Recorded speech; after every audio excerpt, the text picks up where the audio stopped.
This is 757 Saturday Sports Talk. Here are Matt Hatfield and Coach Ed Young.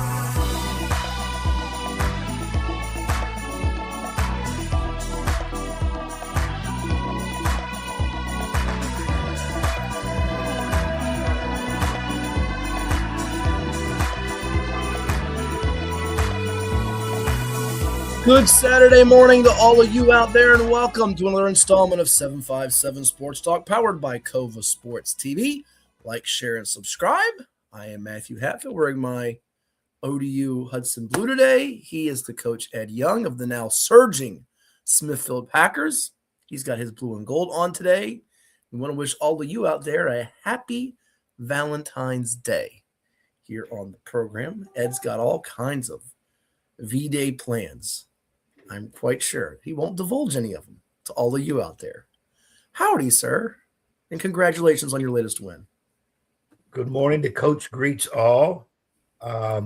Valentine's Day is here, and once again, I get to save money as I am running unattached and have not spent a dime. Wow. I'm shocked by that. Fair ladies of out there, and I'm starting to get the situation. Y'all know I'm against Halloween. I think it needs to be abolished, and I'm starting to write a letter to get rid of Valentine's Day. Really, you are that guy now. You're that guy. No, I've actually been saying this forever. Valentine's Day somehow has turned into Women's Day. It seems sexist here. Well, no, because I love the fair sex, but it's like they expect a lot of things, and men hardly get anything from the woman. Oh, so now you're going to cry. It's not Women's Day. And I talked to a couple of my assistant coaches. I elected to give today off because assistant coaches got to get some things taken care of for their wives, girlfriends, and maybe both. So chauvinistic with that. So I'm thinking, men spend a whole lot of money on Valentine's. And by the way, a true man and a woman, you celebrate Valentine's Day every day. So not just pick one day of the year. It should be every day. Every day should be Valentine's Day. So you just won last night. You beat the professor and the Pocosin Bull Islanders on the road. The professor is Jeremy Jordan, for those who don't know. Jeremy Jordan is the professor. Why are you him that grumpy? Don't move. I understood if you had lost last night by double figures. Oh no. I'll be on here. Here's the other thing. I really don't want to.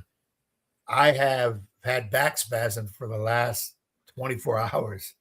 And last night in that game, your lady friends have all turned you down for that back massage. That's really what it boils down to. I wouldn't mind having one of those. That's what it boils down to, folks. He's just got to get the pearly whites like his partner. And we're going to actually, you know what? Now that we actually, I've got a friend, and she's very, very complimentary of me, and her name is, well, you know what her name is. And we asked her about, my IQ level in comparison to coaches. And here's what she said on Cova Sports TV. Before we get some special guests and dive into what matters on this particular weekend, high school hoops, maybe a little college basketball too. But here's what she said about my intellect. Hey Alexa, is Matthew Hatfield a genius? From rocketreach.co. With a robust skill set that includes teamwork, leadership, data analysis, project management, French, and more, Matthew Hatfield contributes valuable insights to the industry. You heard it there, folks. You heard it right there. Oh, you heard it too. French too. Oh, oui. Sacre bleu. She said contributes to the field. She didn't say you are the field. All right. Now we know there's a certain woman that has eyes for me. Well, hold on. Let's ask one real quick before you get to her. What did Alexa say about Coach Young? Hey Alexa, is Ed Young smart? Sorry, I don't have an answer for that. Sorry, Coach. Sorry. Some people are geniuses. Some people, not quite. Yeah. She don't know me. That's why she couldn't answer that. Well, I don't think that's because right. Watch this. Surry. Huh? Do you love me? enjoy spending quality time with you. She said, I enjoy spending quality time with you. Didn't say that she loved you, so she didn't answer the question. So, and I'm not in love with her yet. We haven't got to that round yet. So, steps, baby steps, got to take it there. So we're moving in the right direction. Right. But I like to be single because I ain't spending all that money, $400 or $500 on the average, on Valentine's Day. Every day is Valentine's Day.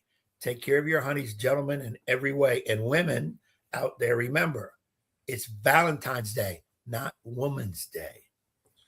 Well, before we get to our first guest after the break, a couple of high school hoops news and notes. There have been some surprises this week. If you thought Indian River knocking off Nansemond River was a surprise this week, that was.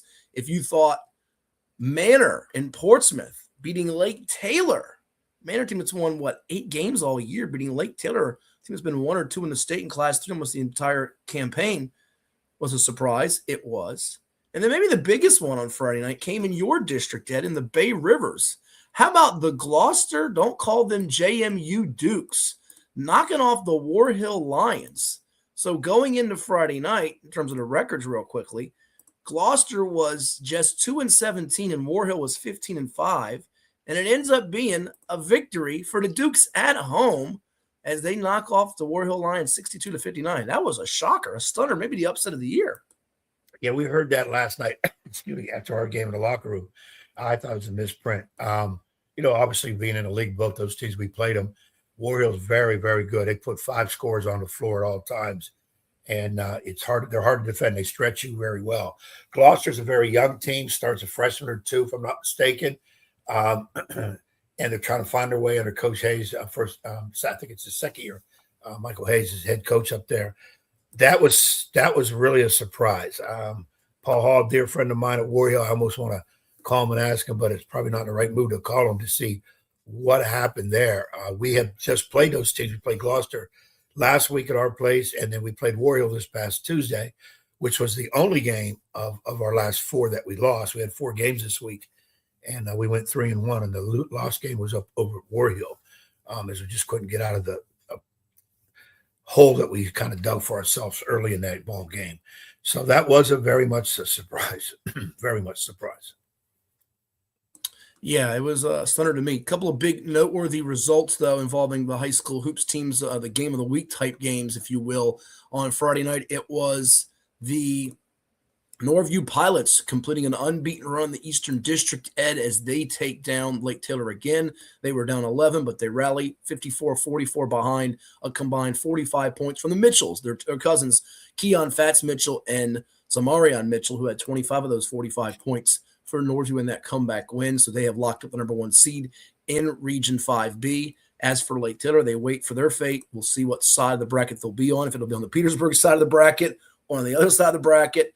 New Kent has the number 1 seed at the moment. We'll see if they close it out next week with some games that remain. Also, big game in the Southeastern District. It was in the Peanut City where Nansemond River knocked off Kings Fork earlier this season. You remember it back in January, the Tehran Atwater buzzer beater. Atwater had a big game again for the Warriors, finished up with 24 points, but they dropped to 16-6 overall because Kings Fork shot lights out from 3-point distance. Freshman Desmond DJ Hubbard with 25 points. Tyson Harper, DJ Hubbard and Tyson Harper, they combined for 45, just like the Mitchells did. Harper with 20, and the Bulldogs now 17-4 overall, 9th consecutive win, and they now zero in on the number 2 seed in Region 5B. So I don't know if I'd say according to form, but Norview now has won, I believe, 8 in a row. Kings Fork has now won 9 in a row, and they look like they could be the 2 teams to watch out for in Region 5B on their way to 1 and 2 seeds. We'll see if they do end up eventually hooking up in the region finals over there in Norfolk. Yeah, it's a good time to get hot because if I'm not mistaken, end of next week, a lot of districts, regions, it's playoff time. I know Region 4 starts on the 20th. We still have 2 regular season games to go. We'll play Tuesday and Wednesday, which is we had 6 games, I think, in 9 days. So we still have 2 more to go. We'll find out at some point next week where are we ranked at in terms of regional play or where our seed is. I'll tell you later in the show because I can tell you where you sit presently. But we have to do some house cleaning And because not because Ed Young has visitors coming over, or, people they're going to be partying for Valentine's Day, but because we have a couple special guests that are joining us here on Cova Sports TV. Later on in the program, we're supposed to be joined by the new football coach at Phoebus High School, Alonzo Coley. But when we return from break, we'll be chatting with Wilhelm Johns. He is the first-year head girls basketball coach at Surry High School. They didn't win a game last year before Coach Johns took over. Now they're 20-1 and rocking and rolling, set to be the number 1 seed in Region 1B. And he's doing it with freshmen. Top 4 scores, Ed, are freshmen. So he'll chat about that with us. Coming back after the break right here on Cova Sports TV and 757 Sports Talk. But first, a quick word from the sponsors to help make it possible. Stay tuned. What makes a life a good one? Is it our adventures? Or the friends we find along the way? Is it the challenges we conquer together? Maybe it's the people's lives we touch every single day. So, what makes a life a good one? You'll have to figure that one out for yourself. What is more? Is it more reps, more strength, more stamina? We say it's all of that, but it's greater than just what's in the mirror. It's about improving your mental and physical health. More is a feeling of achievement, fulfillment, confidence. It's looking better, feeling better, being better, and it's our mission to get you there. Because here, you are more. One Life Fitness. Portco is your local nonprofit organization dedicated to economic empowerment through employment for people with disabilities. We focus on abilities, not limitations, providing on-the-job vocational support. Find your pathway to employment. Contact us or learn more at portco.org.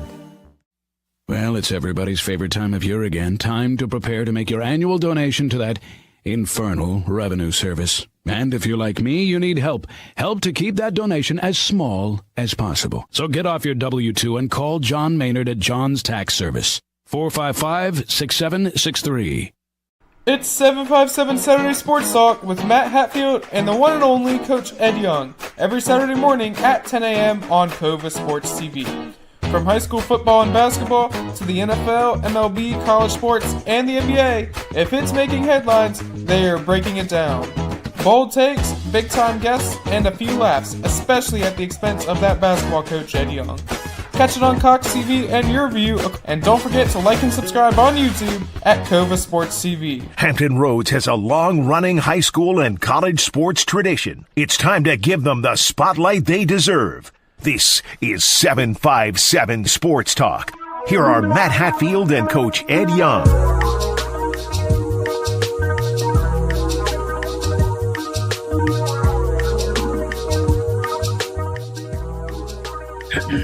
And welcome back to 757 Sports Talk, powered by Cova Sports TV. Like, share, and subscribe. I'm hoping we've got him out there on the program. We're not getting any camera view, but I do think we have our special guest. He is the first-year head girls basketball coach at Surry High School, 20-1, victorious last night over Greensville. We say hello to Coach Wilhelm Johns. Coach, you out there? Yes, sir. Yes, sir. Good morning. Good morning. Thanks for joining us on the program. And let's talk about it. Heck of a job by your young ladies this year. This is your first year out the helm. Now, you are familiar with Surry, though. You've been a part of the athletic programs, and you are the AD there, correct? Yes, I am. Yes, I am. Second year as the AD. Well, tell us about this because it's pretty impressive, pretty cool what has transpired with your team to get to this point and have this record at 20-1 and doing it with ninth graders. Yeah. My team is we got 11 girls on the team. 6 of them are freshmen. 1 senior, 1 junior, 3 sophomores. And last year, when I came into the program, I just started working at Surry as a teacher last year. I came in and was the middle school coach with these young ladies. We won the middle school championship, went undefeated in middle school.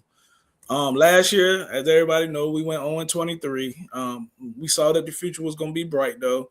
So this offseason, we worked, got in the gym, and here we stand. Now, tell us about some of these young ladies, because I know Coach is captivated by it, as am I. 20-1, you did have 1 blemish in the early part of the season, I think it was. against Petersburg, who's a Class 3 program that's pretty good. No slouch. We know about the boys program being dominant. But ever since then, you've just been rolling with speed and athleticism, getting it done for you. Defense turning into offense. Yes, sir. Our motto is defense win championships, offense sells tickets. So we want to get a lot of points. We're trapping. If you can't break our trap, it's going to be a long night for you. I have Debria Newby. She's freshman. She's about 6'1". She's averaging 22 points, 17 rebounds, 4 steals, 2 blocks a game. Then I have another freshman, Michaela Drew. She's averaging 13 points, 10 rebounds, 6 steals, 3 assists a game. And then I have another freshman, Anaya Johns. She's averaging 11 points, 3 rebounds, and 3 steals a game. Not too shabby for the Surry Lady Cougars. 20-1 on the season, Ed, zeroing in on a number 1 seed in Region 1B. And our guest is Coach Wilhelm Johns, first year at the helm, also the school's athletic director at 757 Sports Talk. Brought to you by Cova Sports TV. Ed? Hey, Coach, heck of a season so far. I know we still got playoffs and that coming up. Something we always like to do on here when we get a guest that we really haven't had on much before. Can you give us a journey of your background, where you high school, any college situation, and then any previous coaching, and all the way up to the Surry situation right now? Okay, well, I'm a Surry County alumni. Played football at Surry. Was on the first state football championship team with Coach Gillis. Went and played a little football at Chowan. The thing is, I'm a football coach at heart. Never thought I would be coaching girls basketball. I started coaching football at Surry. Then they had a change of coaches, and then I went to Windsor. While at Windsor, I got presented with the opportunity. Well, first, I got asked to interview for the boys' job. Interview for the boys' job went well, but they went with somebody more experienced. No problem. Then I was asked would I coach the girls? And, was kind of undecided. Went home, talked with my wife, and she said, hey, give it a try. So that's what I done. I gave it a try. I was a little nervous. And if anybody knows Windsor, historically, the girls basketball program wasn't that well. That first season I was there, we only won 2 games. The second season, which was COVID season, we went 0-5. But that third season, 21-22, we went 17-5, made the playoffs. And then the fourth season, I went 17-7, made it to the regional playoffs again. Then after that, I took a year off. Then that's that. Now we're here. Impressive stuff. What I wanted to see is now being the athletic director, obviously you interviewed yourself and hired yourself for the Surry situation and have completely 360 that program, which I think Matt and I have a couple of years back broadcast Surry County girls in a state championship game. So there's been some pedigree for the girls to be pretty good there. What Chris made you remember? Yeah. Yeah. What made you, Coach, to decide, well, you know what? Because AD is a heck of a job, and now you added another one on there. That's a lot of work. But what made, I know you said you were the middle school coach too. Pretty much you knew you would have those girls and that you'd be able to take those youngsters and do something with them. Yeah, well, we seen that we wanted to go in a direction that we knew we had a good group of girls coming, but we had to make sure we had somebody that was going to push out the most out of them. Now, if I'm being totally honest, I honestly didn't think I would be the head coach. Just because as a dad, sometimes you want to sit back and watch a child play. But I'm at a point now where I got the job and I'm just pushing them to all we can be. Well, that's my next question before I let Matt come back in here. When you were mentioning your players, I heard one of them with the last name Johns. So I'm assuming that's your daughter. And if it is, how is it being the head coach / dad of one of the players who seems to be pretty good too? Well, that's one of the toughest jobs on the team. When I try my best to, when we get home, I talk as dad and not as coach. And, I try to leave everything at the practice court, at the games. and just try to be dad. But it's a tough balance. Oh, I can imagine it is. What's the biggest thing you've learned about this group with freshmen 20-1? Here you are with aspirations, I'm sure, to make noise in the region and beyond that, perhaps in the state tournament if you're fortunate enough to get there. What have you learned about this group here as ninth graders? The true thing I really learned is the resilience they have. I knew we would have a good season, but I didn't imagine it'll be what we are now. We had a couple of games where we got down a few points. Matter of fact, the first time we played Greensville, it was 2 minutes left in the game, and we was down by 5. And we came back and won by 3. Early in the season, we played Cumberland. And we got down at a point, I think about 3 points. Next thing I know, we had turned it around and we had pushed the lead back up to 11. Like, they show true resilience for freshmen, because usually when something goes wrong, it usually trickles down and continue to go bad. But these girls show true resilience and just keep fighting and keep pushing through.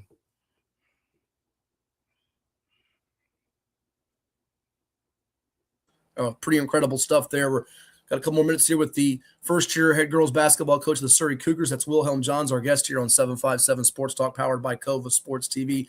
Like, share, and subscribe. And as you look at the landscape of girls basketball Class 1, how much have you been trying to study up here? Because the playoffs are upon us. I'm sure you and your staff are checking out different films on the NFHS and around the region of teams and kind of gathering intel, because it's now playoff time. Now, do you all have a district tournament before the regionals, or do you go straight into regionals? Well, actually, our district tournament got canceled because of so many makeup games. Okay. We were supposed to play.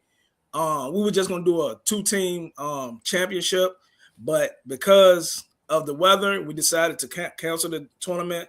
So we don't play again until Friday for the first the quarterfinal game of the region. And yeah, I've been looking around at a region A and C and D, and seeing what's out there. But I like to take it one game at a time. Sure.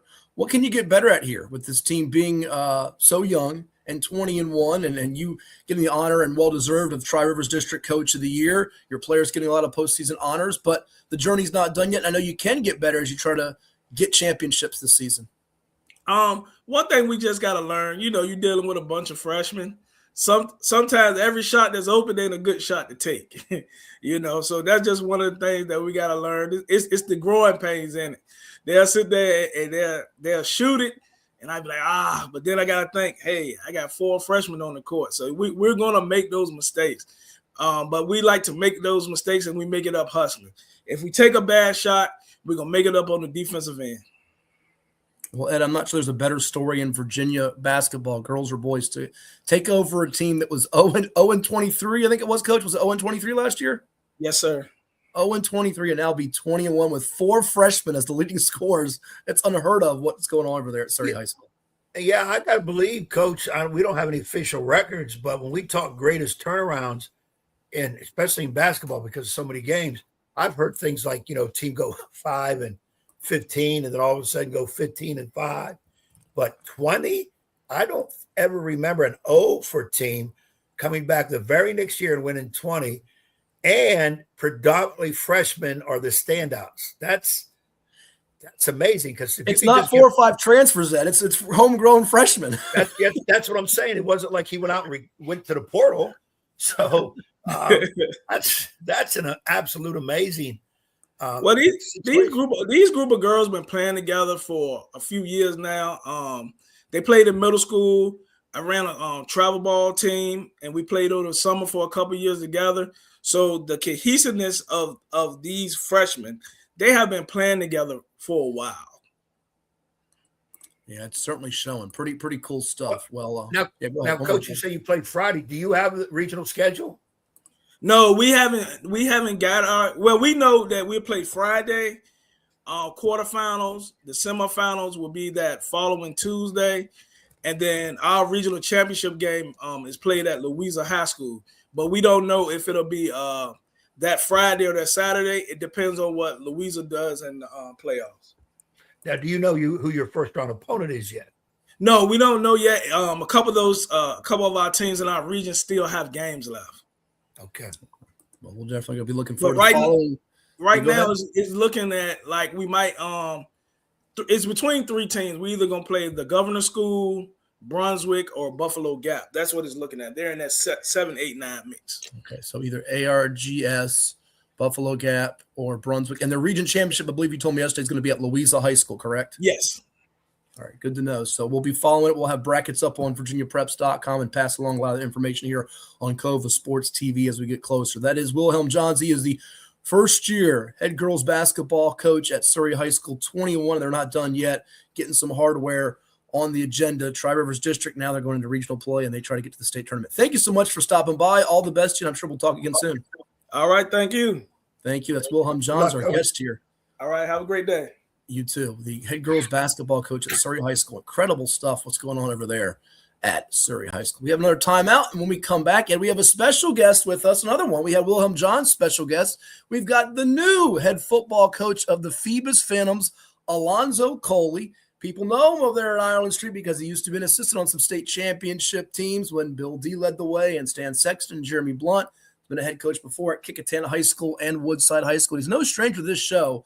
And oh, by the way, he's a good friend of somebody that you owe a steak to. And that somebody is Willie Gauze. So when we come back, I want to see if Coach Coley and Coach Gauze have decided to corner you somewhere, trap you on Valentine's Day, and make sure Coach G gets his steak. When we come back here on some. You have anything to say about that before we go to break? Yeah, I definitely owe Willie. And I told him he signs up for the Basketball Coach Association of Virginia, the steak dinner. No. Stop with this. He should do that, yes. But stop with the sign-up stuff. You owe the man a steak. Don't be welching out on your bet. You lost. Yeah, that's from a couple years ago. So I'm going to have to, I'll give him the trimmings with the steak if he signs up with the BCAF. The trimmings. Well, yeah, he should do that, and that's fine. But you still owe the man a steak. I will do that. Matter of fact, when you pay the bill for the steak is when he should fill out his little application for the BCAF. There you go. So it's on you, not on him. Maybe he'll want me to sign him up instead of the steak dinner. And you know me. No, I'm like you. I think he would prefer the steak. I can't believe you're actually saying that he would rather pass on the steak. You always said winner buys. You beat him in overtime when he was at Kickingham in the regionals, and now you're still trying to escape it. Just pay up. Or stop saying winner buys. Say loser buys. Then you would have got a steak. How about that? It's true. That is very true. It's your own fault. We'll talk football too, not just steaks and bets. We come back on 757 Sports Talk. Like, share, and subscribe. You're watching Cova Sports TV. But now from those that make it possible. For any athlete, making it to the top sometimes comes with a few steps back. That's why parents count on CHKD Sports Medicine, advanced diagnostics, treatment, and rehabilitation for sports injuries, just for young athletes like yours. With convenient locations across Hampton Roads and a whole team of experts here to keep your favorite player at the top of their game. CHKD Sports Medicine. Learn more at chkd.org or call the CHKD Sports Injury Hotline. Cova Painting. We don't just paint, we transform spaces. Visit covapainting.com or call 757-550-7357 and mention the Sportsplex for 10% off of projects over $1,000. What's up at DQ? Oh, just the best deal ever! The $7 bacon cheeseburger meal deal. Bacon cheeseburger for a limited time, plus fries, drink, and a sundae. Yeah, this is not the time to be modest. It's all full size for just $7. And there's bacon on that burger. The $7 bacon cheeseburger meal deal. Now, for a limited time on the $7 meal deal lineup. Only at DQ. Happy tastes good. What does happiness mean to you? Being in the ocean with you, watching you catch super fun waves. In Virginia Beach, happiness is breaking barriers and savoring the sunshine. I couldn't pick a better place or a better person to be with. This is what makes me happy. Happiness is going all out. And taking it all in. Here, happiness is whatever you make it. Find yours in Virginia Beach.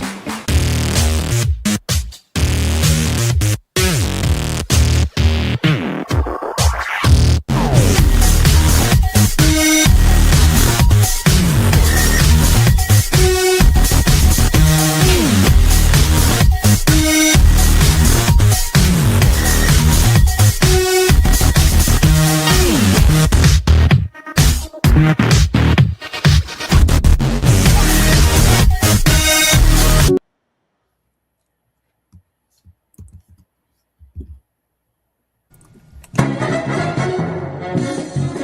now back to Matthew Hatfield and the evil basketball coach. Blast you, Ed Young!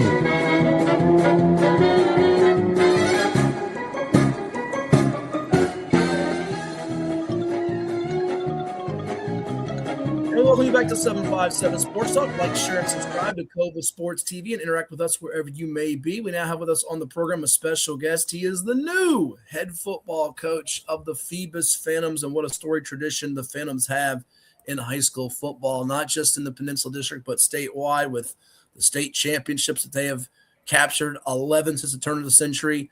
They got 4 under the late, great Bill D, Hall of Famer. Stan Sexton led them to 3 more. Jeremy Blunt led them to 4 more. And here they have a guy trying to keep the championships coming to the trophy case. He's the former head football coach at Kickinton High School in Woodside. We say hello and congrats to Alonzo Coley. Coach, thanks for stopping by. And you're back at a place that you're quite familiar with, huh?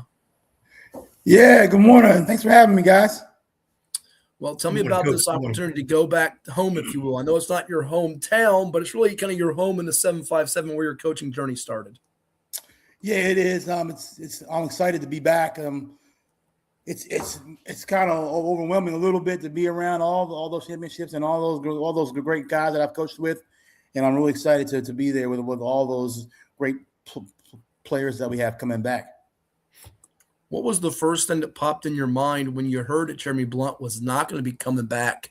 They just missed out on that drive for 5 last year. Did it with a relatively young team. 20 starters graduated from their 4-peat. They knock off Hampton, who beat them by a running clock during their season, then lose to Lafayette in a close one in the region championship. Job opens up right at the start of the new year. What goes through your head? Well, actually, when I heard about it, I was on a cruise. So, and then we got to port and my phone just kept bing, bing, and bing. And I was, oh my God, what's going on? So I was very surprised by that. Last year was a little difficult for those guys. And they had 30 guys actually the year before that were seniors that had left. So there's a lot of transition. It'll be that same way this year. A lot of guys moving up that are going to be pretty young and skillful as well. How about that? He was on a cruise, Ed, when he found out about the job being open. And next thing you know, a few weeks later, voila, he's the head coach. Yeah. That's an interesting way to find out. It's funny you said that because as you were saying that, I remember years ago when I was on a cruise too, came back, phone had a bunch of messages in the Nansemond River job and something had opened. And I had no intention of taking it because I was a green run. We just had a great year. And make a long story short, I was there for 20 years. So I remember, yeah. I think it was there. Coach, I got to ask you, though, this ain't not a regular football job. This Phoebus, this state known, and I dare say at the very least East Coast known, as they have played some games along the East Coast out and about. I would imagine most people say, I don't want to touch that because it's the only thing you can do is go downward. And there was a transition for Phoebus last year as some kids had left the program and moved on to some of the big private schools or whatever. But obviously, with you being there and whatever, that thought really never entered your mind. No, not at all. I was fortunate enough to work with all 3 of the coaches you named before, with Coach D and Stan Sexton and also with Jeremy. So I know all what the program is built on and what it's going to be there. We still got a good pipeline of kids coming in. So I'm really excited about that. Being there for 8 of the state titles. I've been a big part of most of those. So I kind of know what it takes, and I kind of know what to kind of hope, what to expect, and hopefully I can not mess it up, Well, my thing is when you get jobs of this nature, like we look at the college level, North Carolina, this is basketball, North Carolina, Duke, Michigan State, Michigan, they'll say we need a Michigan man, we need a Carolina man, we need a Duke man. I think in this situation, Phoebus, whether they said it or not, they got a Phoebus man. They got somebody that's very up to date on that information in terms of what that program does and how they carry it along, which I like to believe makes it a smoother transition. But you got some of that fan base in Phoebus. The standard is 9 wins I mean, no, we're not going over and under. We're talking 9. It's 15. It's not 9. Get it right. It ain't no 9 wins. It's 15. I don't want to put pressure on you, Coach. Now, this dude will put pressure on you. I'm not doing that. But yeah, you're right. It's like I said, it's not a normal high school football job. To me, it just isn't. And I remember when we were picking games, Matt and I do the games here, and there was some stumps that Phoebus in. I kept saying, I'm going Phoebus until they lose because of that program's history. Until they lose consistently, I'm sticking with them because that's what they've earned. Yeah, well, I tell you, like, I like to quote Mike Tomlin. The standard is the standard. The standard for us is that, hey, your belief is that we do not lose. Our belief is that we outwork everybody. We're more physical than everybody, and that is the standard. So that's what we're going to go in and set. And those guys got to believe in that. That's what has been this program since I've been here since 2007, and that's what it's going to always be. Now, I don't want to get up here and lie and say, oh, man, he kicked Phoebus's butt when he was at Woodside and Kickingham. But if I'm not mistaken, Coach, you did knock off Phoebus one time when you were at Kickingham, right? When you had Jason Fugate, Nick Carrera, Desmond Savage, and that crew? Yeah, 2014, that was a really good year for us. I had a lot of talented guys. I had a lot of talented coaches along with us. That we had a great run there. Those guys are really impactful. Every now and then I do remind Jeremy about that, though. Well, no, I believe you were 9-3 with that group, and you also coached here recently at Woodside. So what did you learn, not just from your time at Phoebus with Coach D and Coach Sexton and Coach Blunt, part of those 8 championships as an assistant, but in your journeys as a head coach at Kickingham and Woodside, other schools in the PD, so you're familiar with the style of play in the Peninsula District. What can you take from those experiences that can help you in this one as you now start to build a staff and cultivate things as the head man at Phoebus? Definitely about how to make relationships with our young men. I mean, we really got to make sure those guys are buying into what you're selling, really making sure that they understand what the standard is and what the culture is going to bring to us. Having been to other places, they've had their shortfalls and their strong points too. Had to work around some things, so sometimes not as much talent sometimes. So I had to work around those things. So I kind of learned a little bit about how to work when you don't have, and it's great when you do have. So I'm excited about it. A few minutes here with the head football coach of the Phoebus Phantoms, Alonzo Coley, our guest here on 757 Sports Talk on Cova Sports TV. Like, share, and subscribe. A school that's got a storied tradition since Hampton's dominant run in the 90s. Phoebus has turned the century calendar to 11 titles here in the 2000s, and Coach Coley, previously the head man at Woodside, also was the head coach at Kickingham. Ed? Coach, are you allowed to divulge to us maybe some things you're bringing to the job itself, maybe offensively, defensively? Oh yeah, no problem. We're still going to be a 2-high shell type team on defense. Having some really explosive safeties that are really cover the half and come down and fill the alley as you guys are used to. We got some great guys back there. Some guys that are playing on the next level. Offensively, as my forte will be probably going back to a little bit more to what we grew up with the 2-back type stuff, going a little bit more under center, a little more play action, misdirection, good gap scheme stuff. So it'll be more just kind of fitting our talents, probably be a little bit more smash mouth than what has been in the past, but definitely we'll be spreading the field out too and putting the ball in space.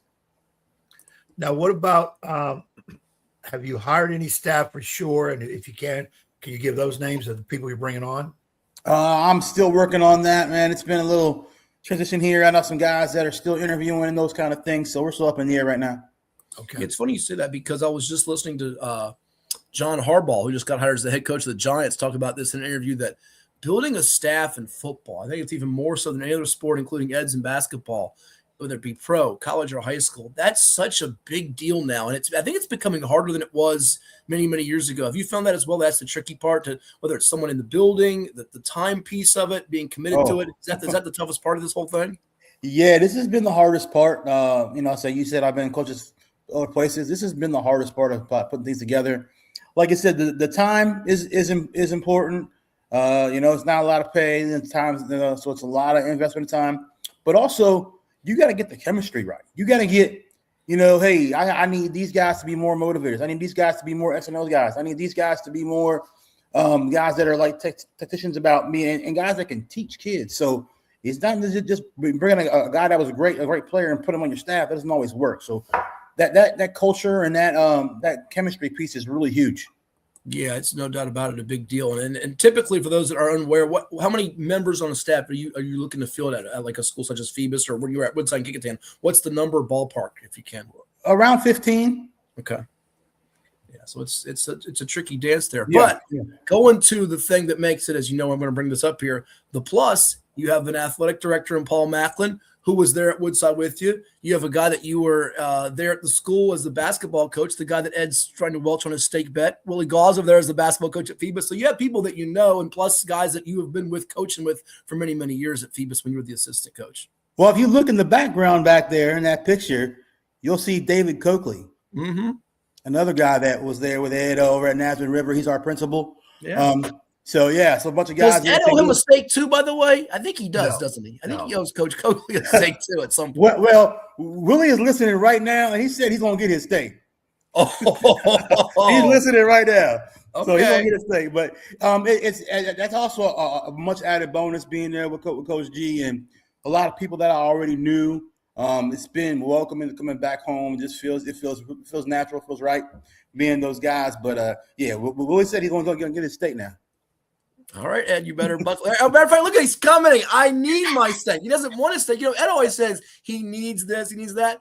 Willie needs his steak. Ed doesn't want it. He needs it.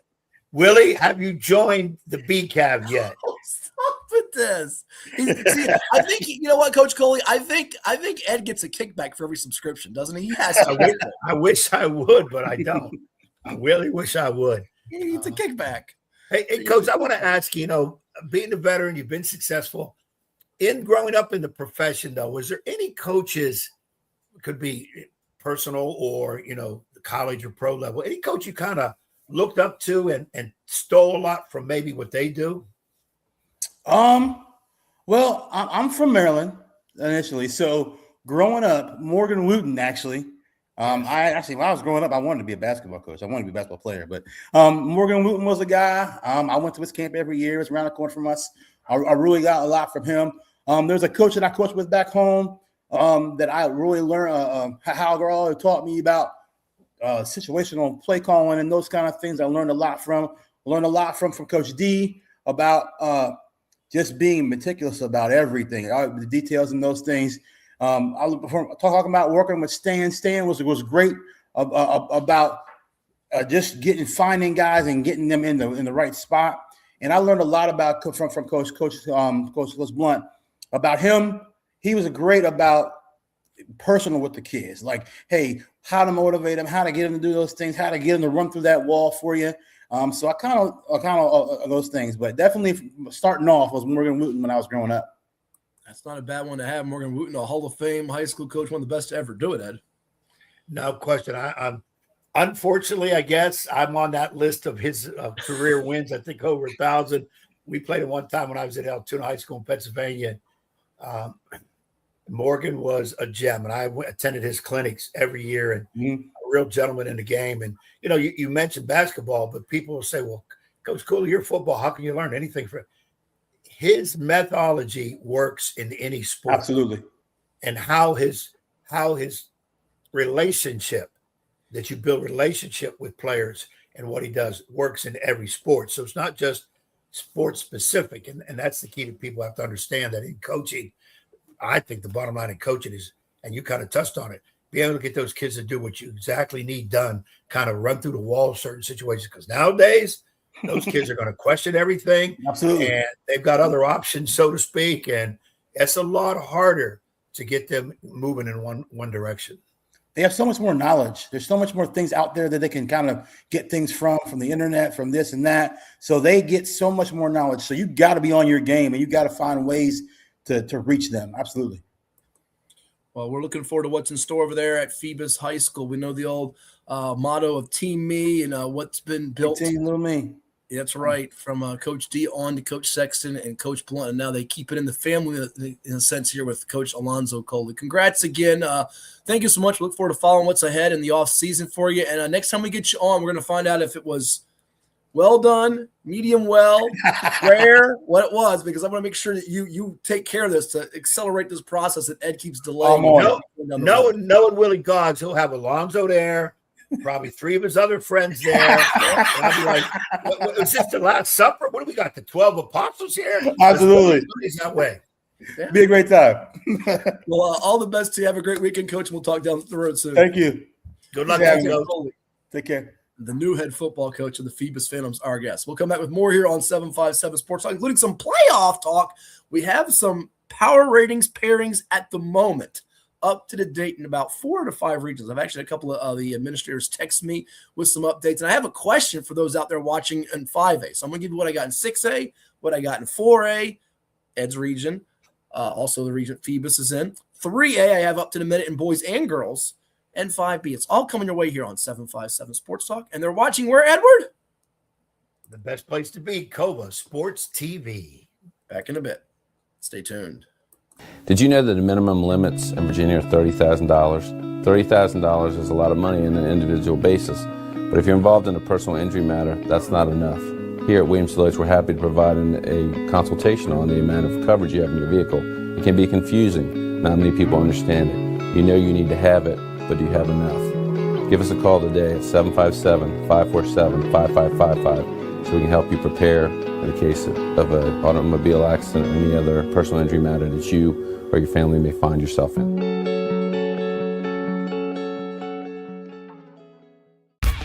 For any athlete, making it to the top sometimes comes with a few steps back.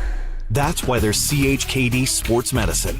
Advanced diagnostics, treatment, and rehabilitation for sports injuries, just for young athletes like yours. What's up at DQ? Oh, just the best deal ever. The $7 bacon cheeseburger meal deal. Bacon cheeseburger, fries, drink, and a sundae. No time to be modest. It's all full size for just $7. Right now at DQ. Happy tastes good.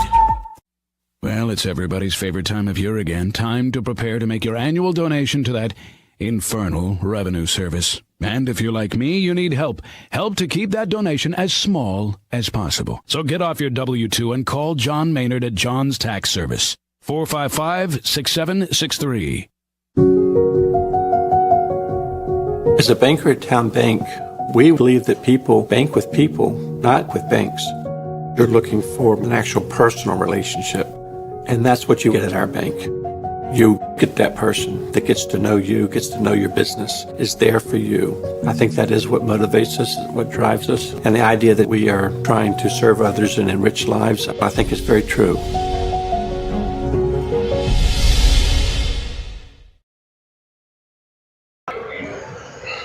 All right, I'm here with Green Run head basketball coach Kenneth Harris of the reigning Class 5 state champion Stallions, who win it over Salem on senior night, 58-51. They close out the regular season 19-4 overall, 7th straight win over Salem in the series. And most importantly, coach, you wrap up the #1 seed. And always good to win on senior night. You have 5 seniors in your starting lineup that you get to celebrate tonight: Julius Hyman's, Xavier Cleveland, Elijah Ellison, Malik Gooden, and Dejan Burrell-Williams. And this was a nip-and-tuck battle for most of the way, wasn't it? Yeah, man. Salem is one of those teams that match up well with us. They're so big. And the Bitsy, man, he's a player. So, you know, we knew they were going to play, and they've been playing very good basketball. So, you know, I wanted to win the rebounding battle, but, you know, unfortunately we couldn't. But, shoot, I thought we fought today. Yes, I think you did a good job early on, though, in the game. Came out with energy, and then in the second quarter you applied some full court pressure. You caused some turnovers of them and got layups out of that. How much was that a focus to see if you can speed them up a little bit? Yeah, I mean, just get them off balance. That's always key. You know, don't have teams comfortable of what they like to do and keep them off balance as much as possible. So, you know, we still got to adjust some things and get some stuff ready for the playoff. But you know, good win. Even though Salem fought back and erased an 11-point deficit, got that 2-man game goal with Mincy, as you mentioned, Josiah Mincy and Terrell Lewis inside.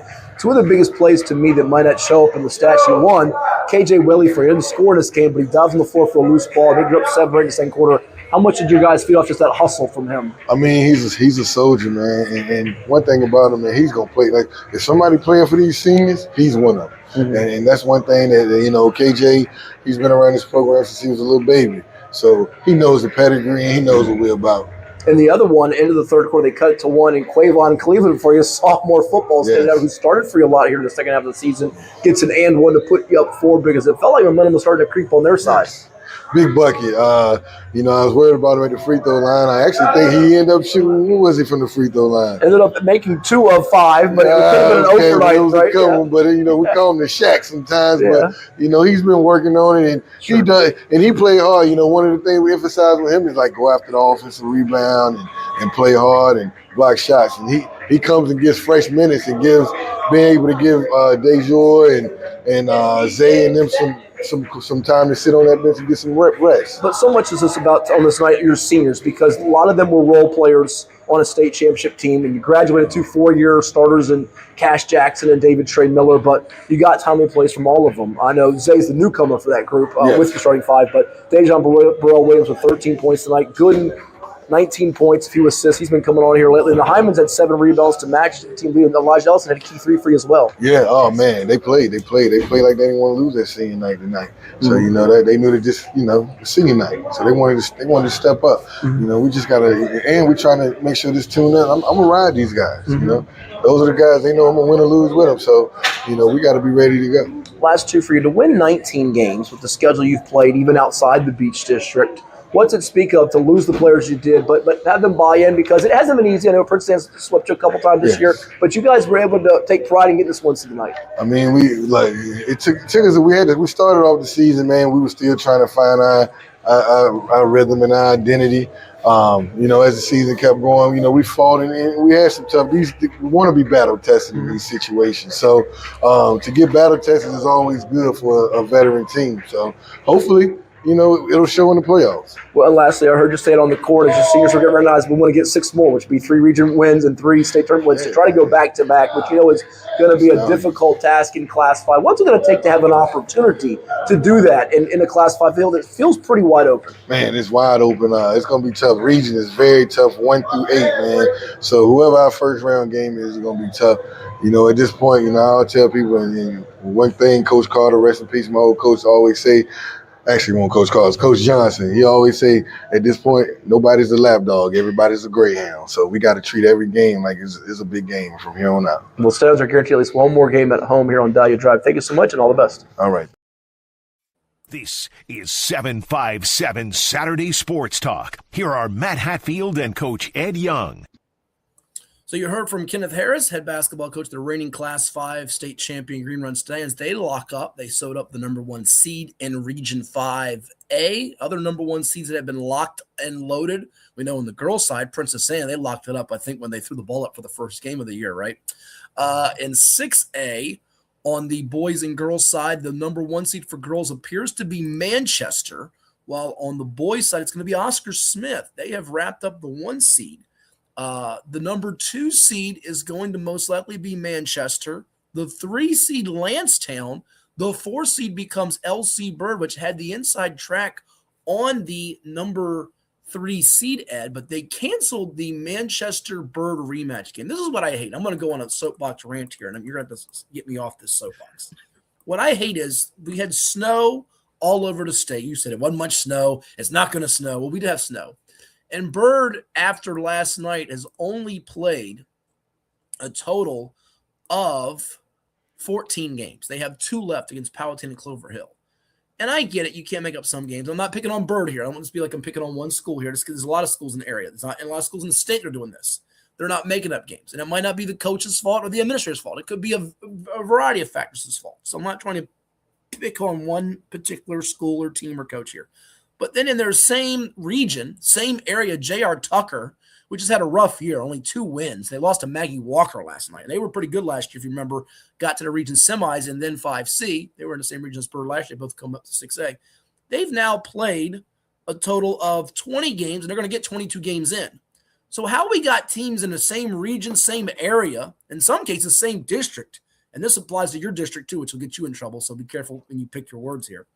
You got some schools playing 22, 23 games, and other schools playing 18, 17, 16. I have a problem with that. I have a big problem with it. Nonetheless, instead of a possible all-Richmond semi and an all-Tidewater semi, it could be Tidewater-Richmond with Smith and Bird in the second round and a Lancetown-Manchester in the second round. We'll see how it all shakes out. I know you're going to be partial and biased, which you have no problem being, and say we'll get Smith-Lancetown in the final.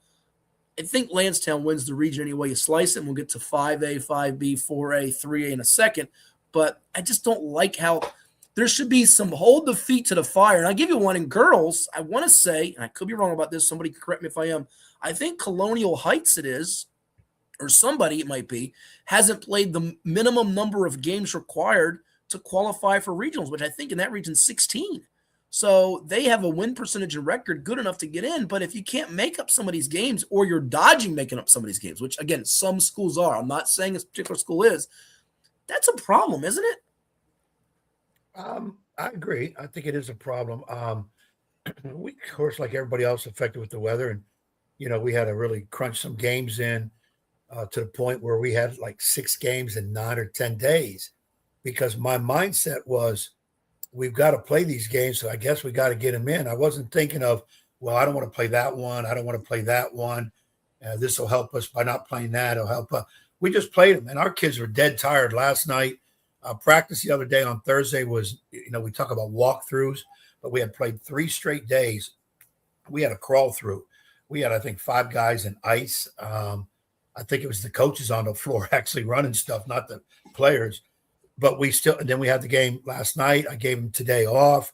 We're going to be back on the practice floor on Monday, play Tuesday, Wednesday on the road, practice Thursday, and play Friday in the playoffs. Now, let me ask this question real quick. So, not to cut you off, but let me ask you this: what if a school is trying to make up some of these games, and this could be the case with the Bird or whoever else, I don't know, and the opponents that are struggling don't want to play that game, or you have teams that are trying to. What do you do as a coach? Are you kind of helpless in this situation? How does this get solved? Because I feel like this is sort of a problem. I was always taught, or at least in my brain, you make up the next game on your schedule at the next available date, and not everybody's going by that method or applying that method.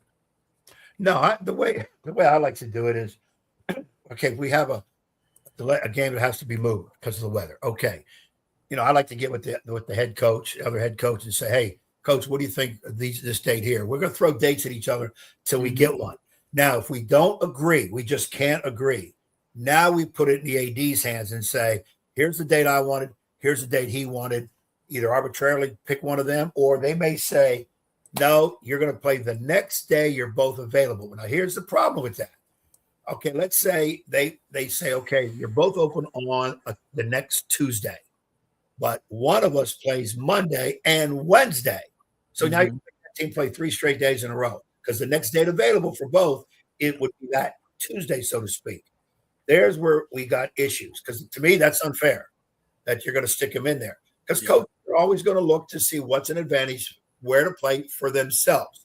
That's just the way it is. Sure. Now, in this situation, a lot of it, Paul Hall, good friend of mine, Warrior, we had to reschedule him twice. Him and I did the talk. I said, Paul, what about these 2 days? Well, our girls play that date, so we can't do that. Okay, because they already have the gym. And both of us came up with a date that we really didn't want to do, because it put us both in a situation, a game in 3 straight days. But that's fair, because we're both in that situation. But you even have coaches that go and say, wait a minute, but the 3 I'm playing are tougher than the 3 you have. I don't want to do that. Now here we go on and on and on. You can't do that. I don't like the fact that some teams have dropped a game, especially against somebody who's really good, because now, let's say you're involved in a position battle for that with seed with that team, and the team they dropped, there was a good chance they would lose that game, which would help you. Right. But that's not going to be played. Now, is that fair? And it's, they're going to say, well, we just don't have days. Well, how come everybody else got days in and was willing to, well, we're not willing to play 4 games in 5 days like you did. And exactly what we did do.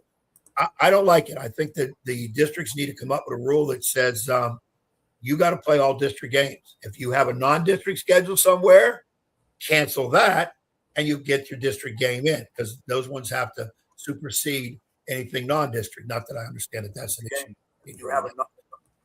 But yeah, I do with you that I think those games should be played. I'm with you 100%. So Region 6A for a moment, the dates for that region tournament, it's a lot of power seeding and games to shake it out, so it's not a done deal yet. 3 points for a win, by the way, no for a loss. They're going to have their first round on the 20th, their semis on the 24th, and their championship on the 26th. So they'll go coming up on Friday. They'll play the semis on Tuesday, and then the finals will be on that 26th of Thursday. So there you have it. That's for Region 6A. What about Region 5A? Well, it's region pairings, or I should say dates. It'll be 5A girls and boys quarterfinals on the 23rd. Double headers will go 5:30 and 7, but they're going to be hosted at the higher seed on that Monday the 23rd. Girls and boys semis on Wednesday the 25th. And then the finals are set for the girls and boys at 5:30 and 7 at Kellam High School Friday the 27th. We mentioned that on the girls' side, PA has the 1. Your 1-8 matchup is locked in. It'll be Green Run, who you just heard from Coach Harris. They're going to be hosting Deep Creek in that matchup, which, by the way, did not have Craig Frost on the sideline last night in its win over Lakeland. Did beat Tallwood the night before to lock up that 8th seed. Your 2-7 matchup is going to be Princess Anne playing the host to either, I say either because this is where it gets cloudy and murky, Kempsville or Cox.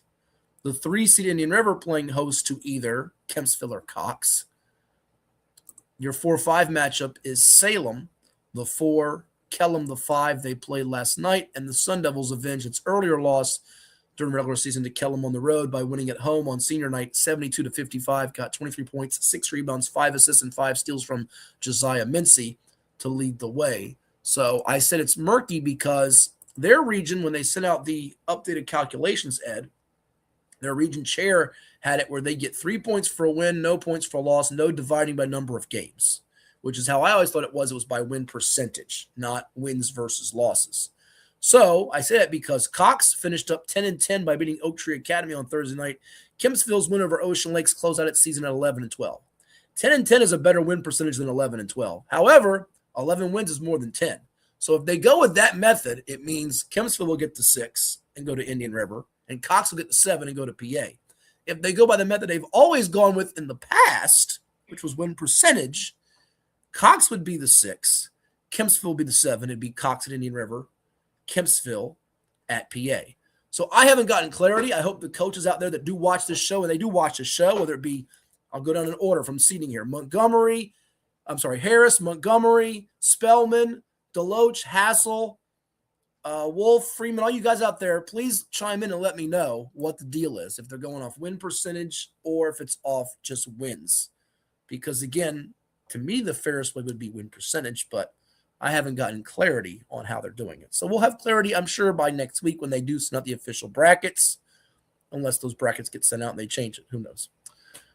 Any thoughts before I go on to 5B? Yeah, no, you're right. Are you doing total wins, and are you doing percentage? And I would think in most cases it's fair when you do percentage because not everybody plays the exact same teams in non-district. Right. And some teams will play because of the weather this year, maybe 18 games. Somebody else played 22. Right. Somebody played 23. You mentioned LC Bird, 14 games. Yeah. Well, but again, it's not just, it's a lot of teams. But go back to this. So Cox only played 20 games. Kempsville played the full 23. So are you rewarding or penalizing? You can view this a couple of different ways. I just know how they've always done it in the past, and now it could be done differently. And again, there's multiple ways to skin a cat. You can do this 2 different ways. I'm not saying there's a right or wrong. I'm just looking for consistency, like you all are as coaches. You're looking for consistency. So when I put these brackets out for people, I want to know if it's the same. It's not the same. There's no consistency. Well, I know you hate putting brackets out, and all of a sudden something changed. Then people jump down your throat about, I feel got the wrong brackets. Start barking like a dog.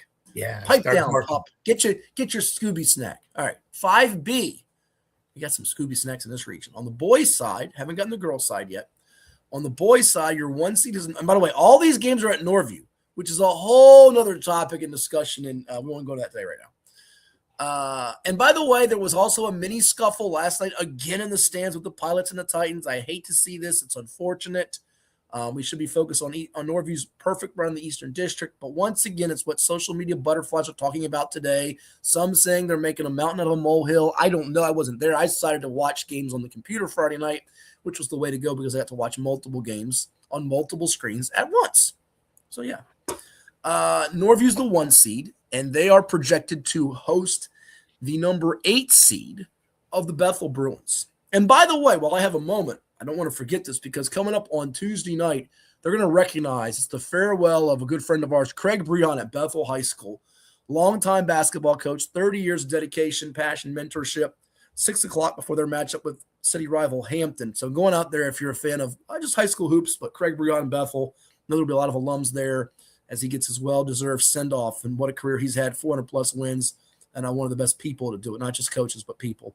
So his team, though, is going to, it looks like, get the last playoff seed over Menchville and Warwick. Oh, by the way, Lamont Struthers was announced not going to be back at Menchville. He's decided to depart there. But Bethel the 8 at Norview the 1. Kings Fork is the 2 seed, and they're going to take on the 7 seed in Kickintan. Nansemond River the 3 seed, taking on a surging Maury, the 6 seed. I say surging Maury because Darren Centerland's Commodores, they are starting to heat up a little bit here, Ed. They have played a lot better basketball in the second half of the season, and Maury here, since their slow start, has now won 6 of 8, which includes beating Granby and Princess Anne. And your 4-5 game, we'll see who gets what seed, is slated to be Woodside and Granby over there at Norview. And oh, by the way, Woodside, who's won 3 straight region titles and had 1 back-to-back state titles before Green Run knocked them off in the state semis last year over at Ocean Lakes. They could end up matching up with Norview, the top seed in the second round at Norview. Pretty interesting. And we could get chapter 3 of Kings Fork and Nansemond River, the rubber match, because they've split 2 encounters already. That's your former region. And I know those matchups are pretty juicy and tantalizing, especially after the first round. They get really intense. Yeah, that's some heavy basketball there. Some strong rivalries, some great matchups. And right now, you think a Norview, maybe Kings Fork, as you said at the top of the show, the 2 hot teams. But I'm not putting anything past Woodside and Nansemond River. Seen them both this year. They have the players. Coaching is in play. Those top 4 right there. And who's to say somebody from the 5 and under doesn't sneak up and bite somebody because they're hot at the right time? And that one we're looking at is Maury, under a guy who knows what he's doing, Darren Sanderland. 4A, your region, sir. The number 1 seed's been locked up by the Hampton Crabbers. Hampton currently sitting at 20-1 overall in advance of its regular season finale at Bethel coming up on Tuesday. At the moment, the 8 seed is Willie Gauze's Phoebus Phantom, 7-13, but they have 2 games left, and those games against Warwick and Menchville, who they've already beaten so far this season, so they can bump up from the 8 to the 7 line. Currently, the 7 line at 8-14 is Manor. The Mustangs at 8-14 do close out at Churchland. So 9-14 versus 9-13. If they both win out, Phoebus will still move ahead of Manor. Lafayette's the 2 at the moment at 16-4. Denby's the 3 at the moment at 15-4. Will that change? Well, Lafayette has 2 games left against Bruton and Grafton. As for Denby, they have 1 game left against Heritage of Newport News. So 1 more game, 1 more win. Thus, it looks like Lafayette, we can project unofficially in our presidential election here, to be the number 2 seed, Denby to be the 3 seed. Warhill, that lost to Gloucester, hurt them. They're 15-6, and they cannot move up. They're locked into 4. Then the 5-6 gets intriguing between Ed Young's Smithfield Packers, who are 10-10 and have lost twice to the Grafton Clippers this year, and Grafton is at 10-11, and Grafton still has a game left against Lafayette. If they were to win that game, they're going to probably more than likely get that number 5 seed, I should say, not number 4 seed. As for Ed's Packers, they finish up at Bruton and at New Kent next week to try to extend their 2-game winning streak. So since they lost the head-to-heads with Grafton twice, a 10-12 or an 11-11 finish with Grafton going 11-11 would give the nod to Grafton. But if Smithfield gets just 1 more win, the way I figured, Ed, it looks like your Packers would slide into the 5 game and see Warhill. If you slip up on the banana peel, it looks like you'll be the 6 seed and go to 3 seed Denby. That's all news to me. So I'm learning right here, just like watching the NCAA selection show. Listen, it's just like Coach Hatcher, our buddy, the living legend of Sports Inside and Out, Norview High fame, who used to come on radio with all the legends of sports. We got to give you the news that you can use, baby. The news that you can use. Yeah, you're the one to do that. Yeah, we've got 2 left, going to Bruton and New Kent, 2 teams that have beaten us. New Kent is one of 2, have being the other. Well, let me ask this question while you talk about that, because this has also been a topic. I have gotten at least 4, count them 4, and people think I've started this rumor. I could show you the text messages, but I'll get in trouble with those people that have texted me. 4 people have texted me about a particular team that lost a particular game, saying, are they trying to tank like the NBA or tanking to get a certain playoff seed? Without naming names or schools here, and I'll have those arrows thrown at me here, so I got to duck and dodge here, duck and dodge. What is your take on that method, A? And B, would Ed Young ever, in his wildest imagination, here we go, would he ever try to tank a game to get a certain playoff seed? Mind you, everybody says, oh, we know Coach doesn't want to see the Crabbers in the playoffs. They're killing people. Well, you got to see them at some point, right? Well, and you look at our district, I would dare say district region, nobody wants to play the Crabbers. Hampton right now, I haven't seen EC Glass. I think they're still undefeated, if I'm not mistaken, 4A. Correct.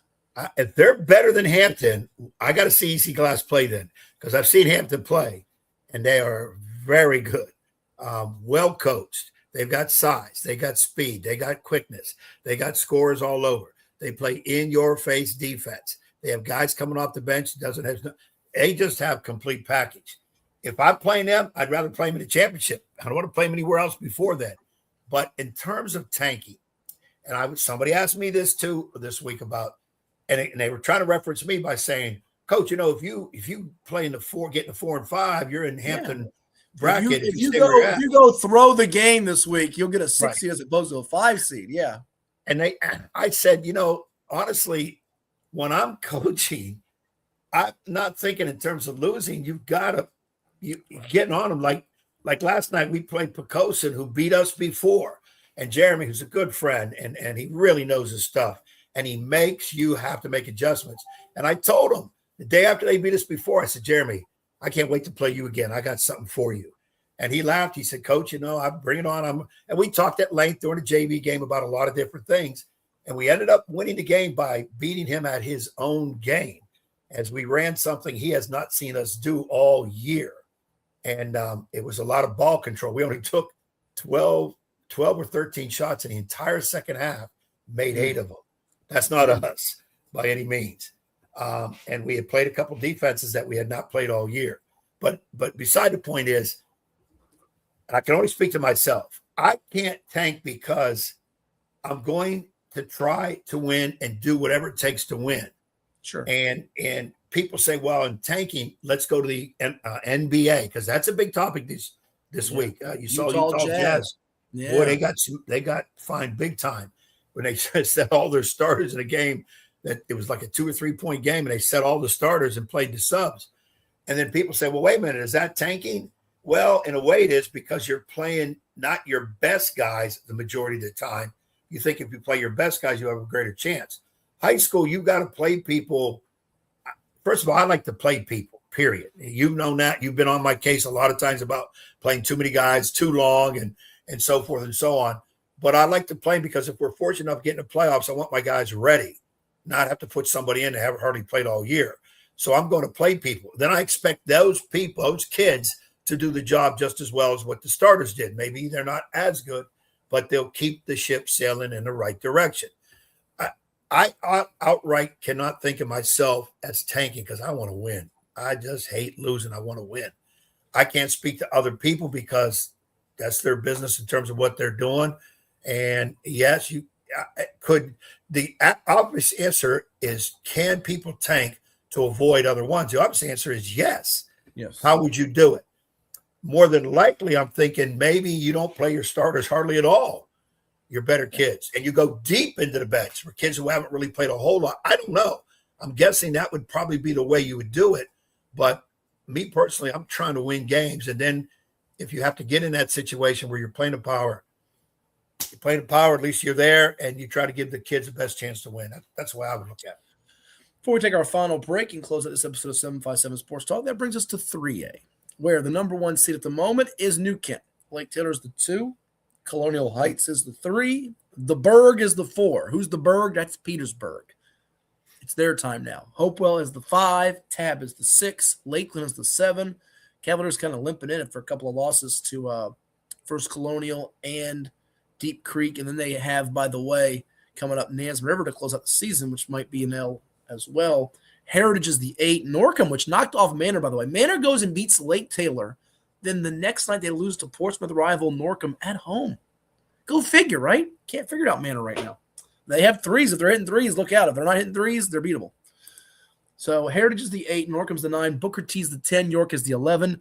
Don't get me on my soapbox about teams that are 1-17 and 0-16 making the playoffs, because we beat it up in football. Let's be consistent. Let's be consistent in basketball. We don't need 1-2 no-win teams making the playoffs. They should go to 8 in that region. Why they're going with more than 8 is beyond my comprehension. Nonetheless, that's a rant for another time, and I'm sure I'll have it. Your round 1 matchups, if they hold true by next week, will be Tab against York, Lakeland against Booker T, and Heritage against Norcom on the boys' side. We'll have to get the girls' side for you over the weekend or on our TV portion of the show that'll air coming up on Monday, Tuesday, and Wednesday. If you don't know about that TV portion of the program, you can always watch it on Your View. Those are the channels in Hampton Roads, Nova, Fredericksburg, and Roanoke in those markets. Your quarterfinal games would be New Kent against the winner of Heritage Norcom, Petersburg against Hopewell. How about that? We thought that might be a state championship matchup in the summertime before Hopewell's team basically defected and became a different team. Kids going to S3 Academy, this school, that school. Spellman going to Granby. Deshaun Spellman, that is. And then your other quarterfinal games, Colonial Heights against the winner of Tab York, Lake Taylor against the winner of Lakeland Booker T. So the big portion is, when you get to the semifinals, if this holds, it would put Lake Taylor and Petersburg, which I think you would concur are the 2 favorites to come out of that region, on other sides of the bracket. But if New Kent stubs its toe against the Smithfield Packers this week, or stubs its toe in general, it could open the door. I'm just saying. New Kent's pretty good. I mean, unfortunately, I got to play him on Wednesday. They have a great full court press. They can put 4 scores on the floor. They can spread you out. They're very athletic. Somebody told me that their top guy or one of their top scorers is injured. Now, you would know better than I. I haven't seen them lately since I watched them play a few weeks ago. I haven't really looked at them or scouted them yet because we got Tab first. Okay. So I that information hasn't crossed my desk. And by the way, New Kent is at Tab, and you say, well, that's a W. Not necessarily. It was 91-81 the last time they played. So, again, New Kent's got 2 games left. If they lost both of them, that would open the door to, for Lake Taylor to get the 1 seed. I'm not sure 1 loss is enough for Lake Taylor to jump ahead of them. But I know 2 would be for sure. And see, I know you when you said Petersburg got the 4th seed, I'm like, you kidding me? Petersburg is going to win the state championship. Is that a guarantee? Guaranteed. If they don't win the state championship, what will Ed Young do as consequences? Because I know you want to hear it. I'll shave my head, wear my blue suit, and run nude down to the Smithfield ham factory. Whoa! We don't need to see that. That's a little bit too much to take on Valentine's Day. The blue suit and shaving your head is just plenty for me. I don't need you to run nude in a ham factory. We're good with that. We are good with that. I think you value your job and not getting locked up and put in prison. So you don't have to do that. You don't have to go that far. It's okay. Man, did you really say that? Are we on the air still? Is this the bloopers version? I said it because that's exactly what you wanted to hear. Some crazy stuff. I didn't want to hear you running nude in a ham factory. I did not want to hear that. No, I did. The other part I did. Yeah, I didn't want to hear you about getting your head shaved and having to wear your blue suit and all that. Yeah. Petersburg is extremely talented, big, deep. And people say, well, how you can pick them when they're 4th? Well, if you haven't kept up with Petersburg, their losses, Matt might know a little bit better than me. They're outside teams who are really good. Correct. And yeah, I know rankings, you have to go by your record. And Petersburg has always said, Ty White, the head coach, said his main focus is on a national level. Yes, he values state championships, but he's not worried about playing and beating local teams. He wants to be able to play a national type schedule. And he got beat by some of those big time teams who would beat a majority of the other Virginia teams in the state. I'm just going to call it like it is. Some people don't want to hear that, but I'm more of a realist than rah, and that's just the way it is. Lake Taylor, I've seen Lake Taylor, very good, and I play against New Kent, so they're up there. I haven't seen Colonial Heights. You just gave them bulletin board material to make you have to go running in a ham factory without anything on. They don't want to see it though, so I don't know how much motivation you really gave them. You could have also thrown in there that you would buy Willie Gauze that steak finally too. Wow, that the steak from Willie Gardens is at the coming. most expensive steak place in America. Oh, no, I'm picking the steak place. No, he doesn't want to get it at that local diner down there. They basically it's been no, it ain't gonna be no cheap place, but we'll be at King's Throne at Chris Root Steakhouse, and then for dessert, he'll probably want to go to the Brazilian steak place. I know Willie's got expensive taste. Okay. We'll come back with one more segment and put the finishing touches on this episode of 757 Sports Talk. And we'll keep our clothes on. Don't worry, ladies and gents. Clothes will stay on for this final I don't want segment. no fool in the pool either. It's a fool in the pool free show. But it is Valentine's Day, so we do have a couple of surprises before we bid adieu. Right here on Cova Sports TV. Now this from those that help make it possible. Back in just a moment. Right here on Cova Sports TV. Yeah, you got it, Willie. You got it. Hang tight. One more commercial break. We're talking college hoops to close out the show. What is more? Is it more reps, more strength, more stamina? We say it's all of that, but it's greater than just what's in the mirror. It's about improving your mental and physical health. More is a feeling of achievement, fulfillment, confidence. It's looking better, feeling better, being better, and it's our mission to get you there, because here you are more. One Life Fitness.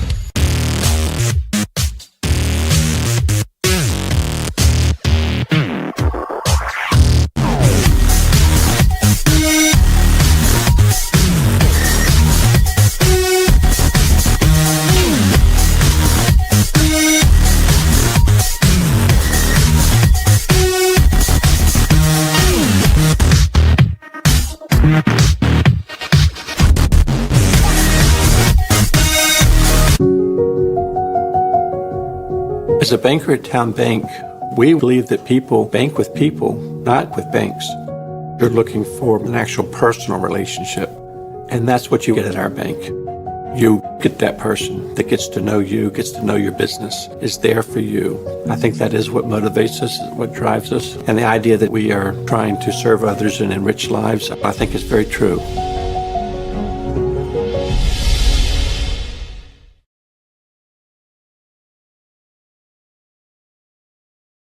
What makes a life a good one? Is it our adventures? Or the friends we find along the way? Is it the challenges we conquer together? Maybe it's the people's lives we touch every single day. So, what makes a life a good one? You'll have to figure that one out for yourself. Well, it's everybody's favorite time of year again. Time to prepare to make your annual donation to that infernal revenue service. And if you're like me, you need help. Help to keep that donation as small as possible. So get off your W-2 and call John Maynard at John's Tax Service. 455-6763. Portco is your local nonprofit organization dedicated to economic empowerment through employment for people with disabilities. We focus on abilities, not limitations, providing on-the-job vocational support. Find your pathway to employment. Contact us or learn more at portco.org. I'm Dr. Mark Cardelia, orthopedic surgeon and surgical director of the CHKD Sports Medicine Program. We see a lot of knee injuries in student athletes these days, and many of these are ACL tears. Parents often ask how to know when a knee injury may be serious. The most obvious symptom is severe pain or swelling in the knee joint. Your child may have heard a pop when the injury occurred. Look for signs they can't put weight on the knee around 48 hours after the injury, or if the knee feels unstable or wobbly. Those are all signs you should see a CHKD sports medicine specialist. Our sports medicine physicians, surgeons, athletic trainers, and physical therapists understand the needs of growing athletes and tailor treatment to fit each child's age and level of activity. Our goal is to accurately diagnose the problem in a timely fashion and provide the treatment that will ensure a safe return to activity.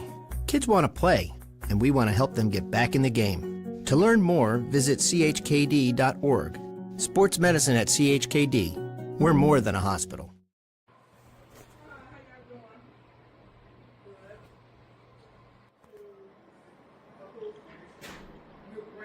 As Boss Skaggs once said, we're all alone. We're all alone. This is 757 Saturday Sports Talk with Matt Hatfield and Coach Ed Young. Yeah, Ed's going to be all alone, too, for Valentine's Day. He has nobody. What are you shaking your head for?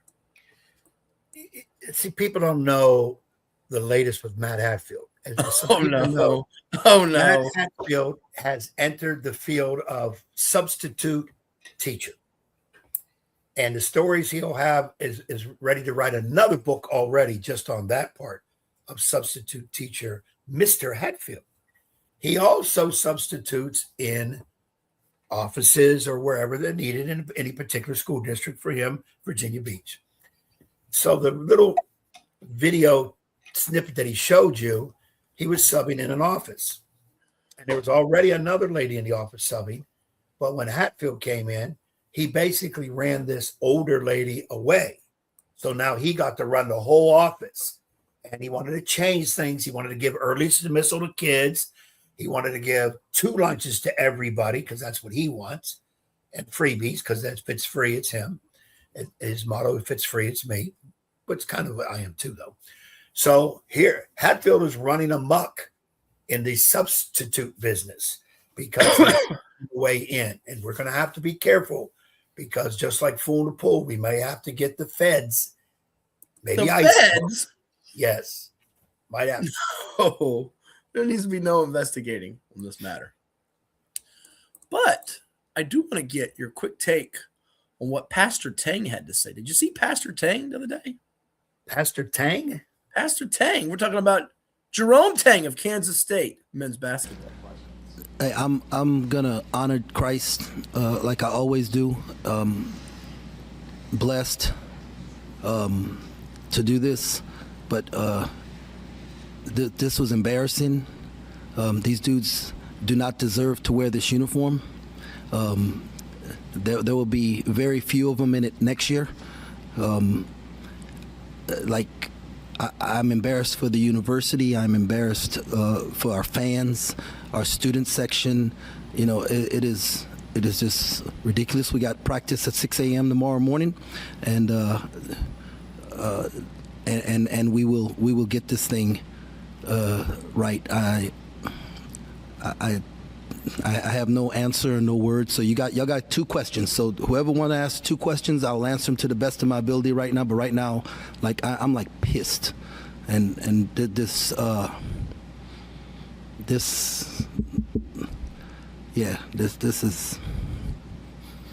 all right. Questions. I guess it's just kind of cousin puzzling if you look at your road and home splits. The last 4 road games have been down the wire, and run off the court. Just kind of explain that. Yeah, I don't know. I asked the staff this week that same question, and they said that more the opponents. You play. I don't know, because I followed Minnesota last year closely, and they played great on the road and struggled at home. So then they started staying in hotels at home, like treating it like a road game. And so I even talked about, hey, do we need to change that change? But no, none of that crap matter, man. These dudes got to have some. They got some pride, man. They got some pride. It means something to wear a K-State uniform. It means something to put on this purple, man. Our everything this university is about and all that it's been about. Why I love this place, man. They don't love this place, so they don't deserve to be here.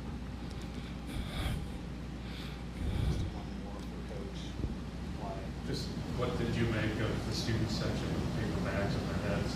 Yeah, I'd wear a paper bag too if I was them. Thanks a lot, fellas. God bless.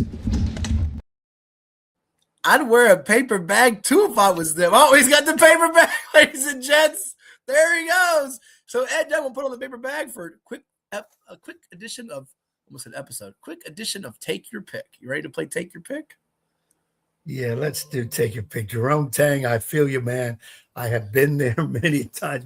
He held back nicely because he about to destroy that play. It's his job, though, to get this thing figured out, isn't it?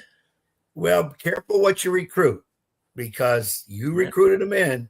And, but I understand where he's coming from. And he held it in Well, I'm glad somebody didn't ask a real dumb question because he would have. Bobby Knight, reminiscent of some Bobby Knight press conferences in the past. Go back and go to YouTube and look up Bobby Knight press conferences if you want to have some laughs. Yeah. Bobby Knight did it the best. All right, here we go. Take your pick. 12.5-point favorites are the Blue Devils of Duke, who lost last week. The court storming with UNC. No Caleb Wilson, by the way, for UNC in its matchup against Pitt today at Dean Dome. But take your pick, Edward. Clemson at Duke. What you got? Give me Duke. Give him Duke, he says. He likes Duke to win this. All right. I'm going to take Duke to win outright, but I will take Clemson on the number. I think they will cover. I got Duke both ways. I don't think Woody wants to know why that was brought about. Well, Kansas State got clobbered its last time out, Woody. Kansas State got beat by Cincinnati with Wes Miller, and Ed brought the paper bag because literally Cincinnati had we're going to wear paper bags at the game earlier this season if you watched our TV portion of the show that we had. So Cincinnati comes into Manhattan and wins by almost 30. It warranted that. All right, so you're going Duke. My next one on Take Your Pick, I'll go first here. It is Kansas at Iowa State. Tell you what, this is an interesting one. Darren Peterson, we know about him in and out of the lineup with the injury. And I think, by the way, Bill Self has addressed that right. People are crucifying Peterson a little bit too much. I mean, he's had a hamstring issue. He's going to be the first pick in the draft or second pick in the draft at the worst.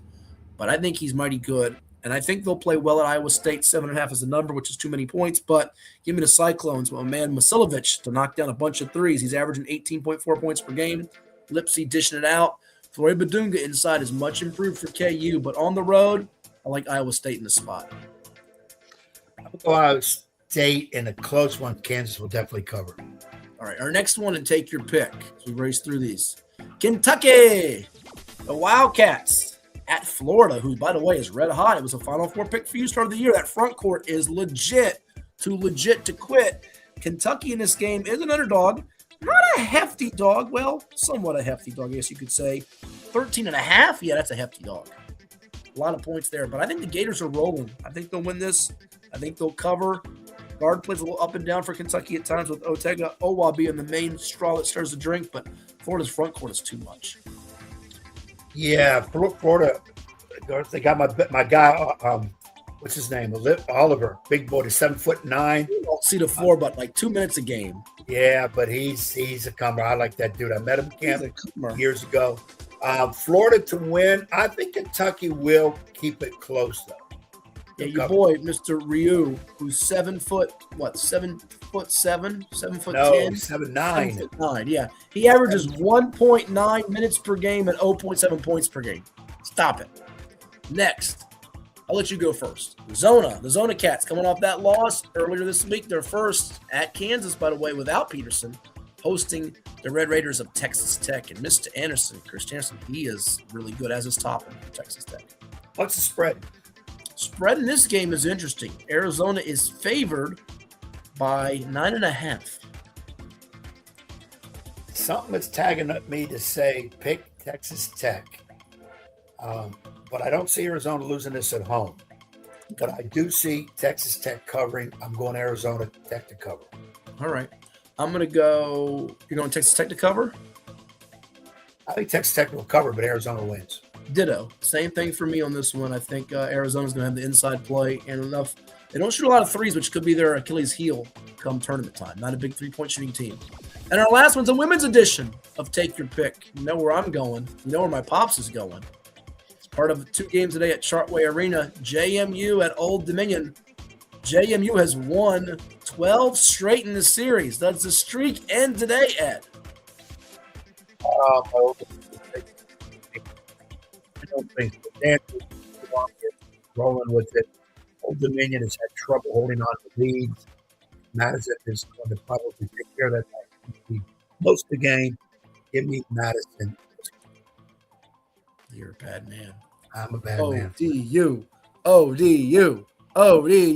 Gonna get it done today. I hope OD wins. I do, but gonna get it done today. All right. And as we show you our Super Bowl picks to close out the show from last week, how the results did, this is Ed's chance to now gloat on the show because he ended up having the better Super Bowl record compared to Brucey and compared to me. He got it done. 3-1 is winners. He had yellow-green with the Gatorade. My source was wrong on that. I had red and pink. He had Seattle -4.5, as did I. He had under 23.5 for the first half total. Your only loss was what, Ed? What was your loss? Oh, it was JSN getting a touchdown. He didn't score. Well, I would normally gloat, but there's no need to. When it comes to the big time, the big timer steps up. 2-2 for me and 2-2 for Bruce. I did win on Seattle. Like I mentioned, Kenneth Walker was the MVP pick. No 33-yard field goal for both teams did not hit for me. Bruce was able to win with over 28.5 for Trevion Henderson's rushing and receiving and under 45.5 for the game, but lost on Pat's +4.5 and Drake May with a TD run. So that's going to do it for this episode of 757 Sports Talk. For the coach, Ed Young, I am Matthew Hatfield, and we'll catch you next time, Lord willing, as Coach likes to say, on 757 Sports Talk. Remember, Valentine's Day, honeys, get something for your honeys, but I don't have to waste any money today. That means he didn't have anybody that wanted to go out with him. I ain't got nobody, right? That's what it is. That's what it is. Content. But I got my eyes on two. I'm sure you do. You have your eyes on lots of people. And we have our eyes on you to watch you to make sure you behave. We'll see you next time on 757 Sports Talk. Have a great rest of your weekend. Catch you later.